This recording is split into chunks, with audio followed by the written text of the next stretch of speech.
Welcome to Stay Home, Stay Focused. I'm Jack Moline. I'm president of Interfaith Alliance. And with me today for conversation is Mindy Botbol, who is funeral director at Shalom Memorial Park, just outside of Chicago. Mindy, the first question I always ask my guests is, how are you doing? Well, it depends on the minute or the hour. We're doing fairly well, thank you. I spend each day looking for a silver lining that I know there are some everywhere. Our life at work is pretty intense. Greatest joy is watching my grandson play in my backyard from my window or my back patio and communicating with my kids, my mom, my family. Hanging out, doing a lot of walking, watching television. I never watch television. That's a new experience for me, binging, and really just trying to find the positives every day. So can you mention a couple of the things that you found? Because I'd like to encourage the people who are watching and listening to look for those things that can help them focus beyond their immediate concerns. Well, I would say that even the smallest things like seeing the daffodils poking through and the hyacinths poking through the snow on a particularly dreary day, driving to work when the roads are empty and really being able to see what's around me. There was one morning, it was a snowy morning, and I was driving through a wooded area and I saw a footbridge that I have never seen in the last 20 years that I've been making that drive. Wow. And I thought that was so beautiful. It was a silver lining. Celebrating my mom's birthday with an entire neighborhood of people was a silver lining. Getting a note from somebody that I haven't heard from in years, just checking in on me to see how I'm doing because they know it's so intense here.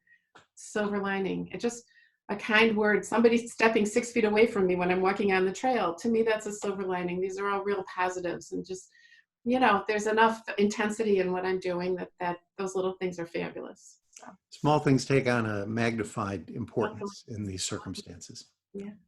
So let's start a little bit here. Most people encounter funeral directors professionally only in a moment of need, and likely know little about how you become a funeral director or what it entails. Can you talk a little bit about the process that led you to become a funeral director and how you trained for it? Absolutely. I became a funeral director a couple of years after my father had died. It was, I became interested in the field because it had been a very positive experience for us. One thing, my dad had been in hospice, this is going back 30 plus years. And in those days, hospice was as wonderful as it is now. But there were certain things that I either didn't hear or chose not to hear, or maybe weren't shared in those days. And one of those was talking about his death, talking about what we would do at the time of his death. We were encouraged to talk to him about his own feelings about his death. But the day he died, and we were prepared for that for months, we had to go into the funeral home and make arrangements. And I thought, wow, I've got to be another way to do this. And I subsequently learned that you can do that in advance. So I started working with the funeral director that had helped us at the time, helping families with pre-arrangements, but it wasn't enough for me. I really wanted to be there to help people in their time of need.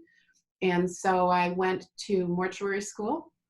I did a lot of things I never knew that I was physically capable of doing, and caring for people's loved ones, for human remains, and caring for people in their time of need.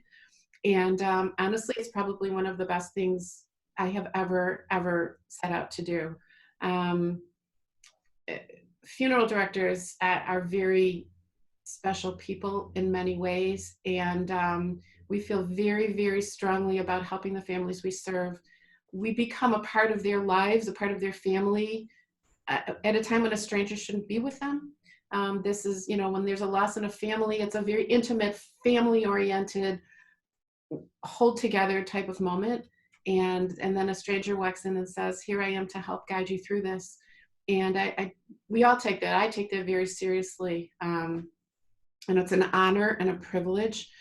It was a long road getting here in terms of studying and working as an intern while I had 3 children. But honest to God, it was the best thing I could have ever done. And every day is an honor for me to interact and help a family through just a very difficult time. I'm frequently asked, isn't this depressing? Isn't it morbid? It is absolutely the farthest thing from depressing or morbid. My job entails helping people through the most difficult time in their lives, and that's an honor and a privilege. And sure, it's sad. It can be very sad, but it's a very real, wonderful thing to do as well. This wasn't the first career that you pursued, was it? Oh no, my degree actually is in advertising. So you want to start with my day camp days and babysitting, of course, but my degree is in advertising. I worked in advertising for a short time, and then I went into our family business, which was office products. My dad he was a commercial stationer that had a big warehouse and a catalog, and I think I loved the business because I loved working with my dad. My mom was in it at the time too, and I learned a lot. The most valuable lesson I learned when I worked with my dad, and he had taught me this all my life, was how to treat people and how everybody deserves the utmost respect, no matter who they are, what they're doing, what their station in life is. And that has guided me through. So after my dad died and the business didn't have the same appeal, I stayed in that field for a while, and then really felt I wanted to do something more meaningful and found my way into funeral service. See, it's good to hear you talk about the profession like this, because most people have their only encounter outside of their family need in a sort of entertainment venue, and the stereotypes of funeral directors are not always as relationship oriented as you've described them. So it's really good to know that. Obviously and sadly, this is an essential service that people need. And with an increase in the number of deaths and the unusual circumstances that we're in, what are some of the unique challenges of death and burial now? Oh my gosh, it has changed. Honestly, every single day we're making decisions that are so painful for me personally and so difficult for us professionally. I'm a Jewish funeral director. I work in a primarily Jewish funeral home. We're a combination funeral home and cemetery. We also have a non-sectarian cemetery here, but primarily we serve the Jewish community. What is so hard and painful for me is, on a personal level, I live a somewhat traditional, I have a traditional Jewish lifestyle, in that I attend synagogue every week. I'm very connected with ritual and tradition. I do a seminar for the local mortuary school every year, and I pretty much try to explain that as funeral directors, we are the keepers of our traditions, whatever our religions are. And the most painful decisions that we're making here at the funeral home and cemetery have to do with that very thing, with the Jewish traditions. So what do I mean by that? As this all started, the very first thing we did was we put out little signs that say, please accept our gesture of not touching you as consider that us our way of protecting you and keeping you loved but not touched. And that was the first hard step for us to take, because we're touchers, we're huggers, we're comforters, and it's very hard to comfort somebody without shaking their hand or putting our arm on them. As by March 13th, as our governor came out and said, tomorrow is stay at home and 10 people only, and all of a sudden my day went from welcoming people into our funeral home and not shaking their hand to figuring out how we're going to have a funeral that only has 10 people here, and they have to be 6 feet apart. And then within a couple of days, we had to make the decision to completely close the funeral home. There are absolutely no non-essential people allowed inside, and all our services then became graveside, 10 people socially distanced. And then the painful decision with all the Jewish rituals and how we slowly had to take those away. And there's a term in Hebrew called pikuach nefesh, and it is really to save a life. And all these decisions we've made have been to save a life, whether it's the life of my colleagues, my team that I work with, or potentially the life of people attending a service, or potentially the life of a member of the Chevra Kadisha, the society of amazing Jewish people that come in to perform a both spiritual and physical ritual and preparing one for burial. And all of those things are no longer allowed here. The family participating in shoveling in the grave, we had to take the shovels away to protect our workers at the cemetery. People were getting too close. People were handing things from one to another. I can't tell you how this has torn me apart. And thank God families understand. But their sadness is great too, because if someone died in a hospital or a care facility, their family members haven't been able to be with them. And we can't open the casket for them to see their loved ones. It's really hard. It's hard for us. We're busy. I talk to my colleagues across the country, what they're going through, especially in New York. I can't even imagine. We're busy, getting busier. It's the intensity of our work that has changed. It's the intensity of these emotions, of these feelings of being caregivers, taking care of people, and feeling like we can't, and knowing that we are, but feeling inadequate because we can't take it to the fullest extent. It's been painful, but we're trying our best, and we're offering comfort in the ways we can, whether it's on the telephone, whether it's through a virtual, we put our hands up, we hug, hands to the heart, blowing a kiss without touching our faces. I mean, it's been tough, but we're persevering. It's an empathetic and poignant representation of the things you're going through. And at Interfaith Alliance, we've been hearing not so much in the tragedy of a funeral in these contexts, but in the context of faith communities that want to gather at this time, because community is such an essential part of their practice and of their belief system and of their need, whether it is to create a quorum for prayers in the Jewish tradition, or it is to gather for mutual blessing in some Christian denominations, or to gather for Juma prayers in Muslim tradition. And we've heard in this series about the Sikh practice of hospitality and feeding people. People are simply frustrated beyond words that they can't gather. Are there reasons that we ought to reconsider some of these restrictions in the name of compassion? No, there are not. Another Jewish tradition is Shiva. The tradition of after a burial, people come and comfort the mourners for 7 days. That's the traditional Shiva, 7 days. And I've been through it. Many people have. It's the most wonderful is probably not a word, but it's the most helpful experience after a loss, to have your community literally come in and help you through those first early days of grief and begin to reach the new normal in your life, which, by the way, is something we'll all be reaching shortly, a new normal in all of our lives. Yep. Hopefully sooner than later. But there's absolutely no reason, I cannot think of a single reason why anybody should not follow these safe distancing rules in the name of compassion. That is compassion. Following these guidelines, as painful as they are and as difficult as they are, not following these guidelines will only make things worse for everybody.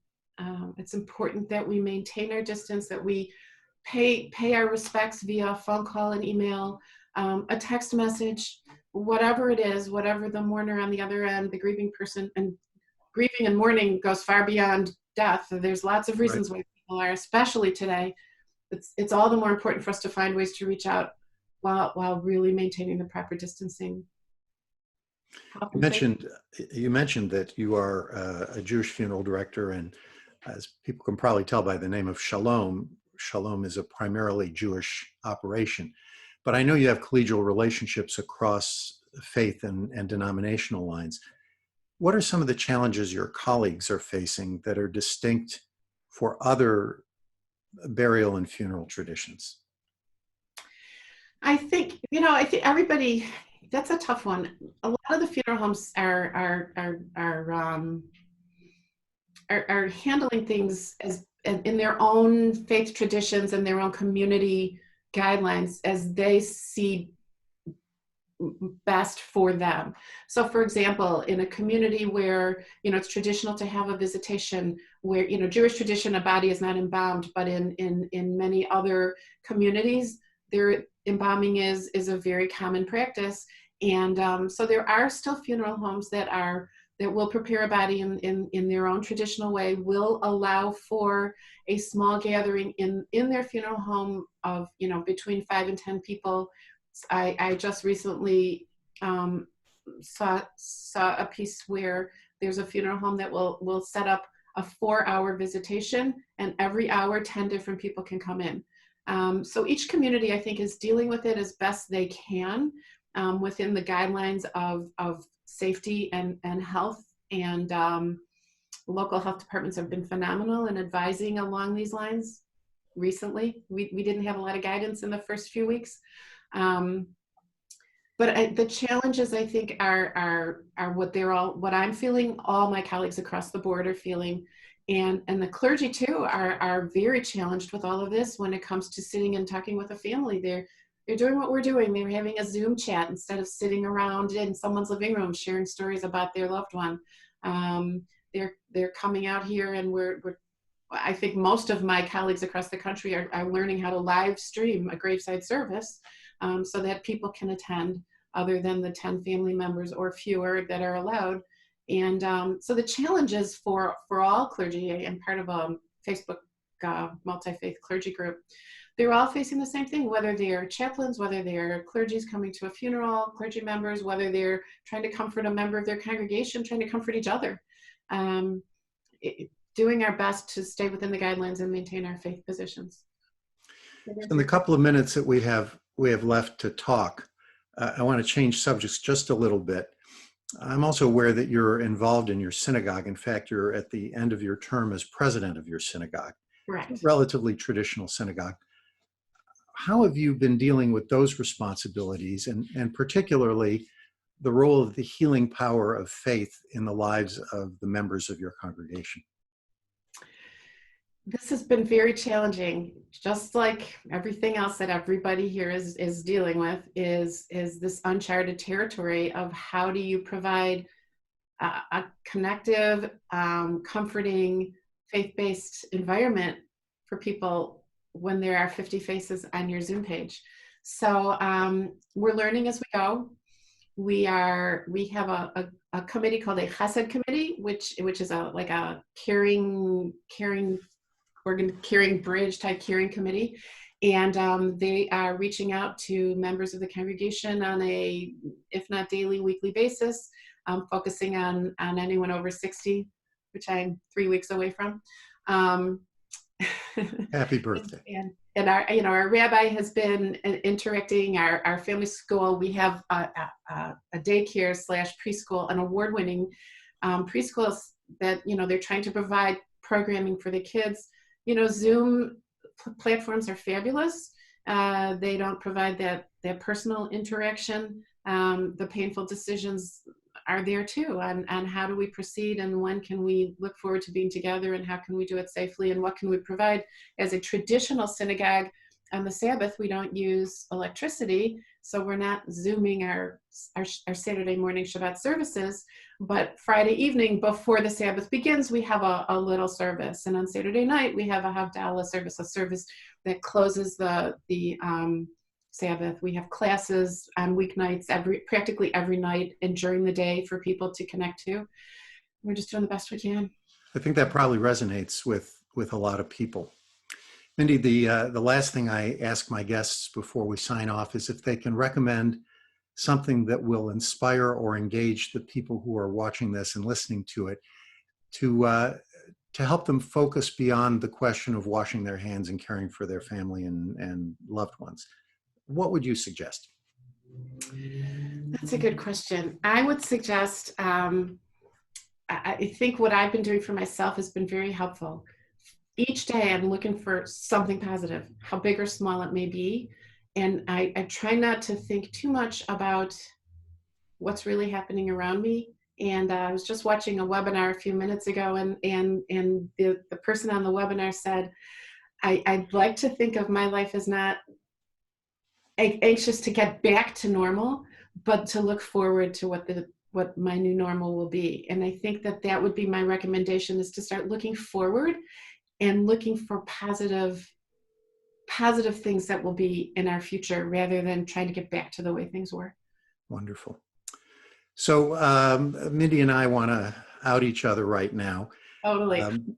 Mindy I is have to my correct you. sister. Wait, I am I have her to much interrupt older you. brother, as she likes to say. But it was a real pleasure to have this conversation. Maybe the first time we've talked like this in a long time, It but probably is. it was great. But before we go, should we say hi to Mom? Yes. Hi, Mom. Hi, Mom. Hi, Mom. And can I just say one thing? I noticed at the beginning of each of your, or most of the ones that I watched, you said to the person you're talking to, how long have we known each other? Right? Right. Last So you'd you've say, already answered that question. right, Shy of 60 years. 3 weeks shy of 60 years.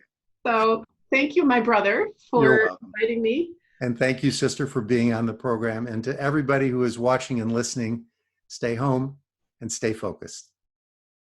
Amen.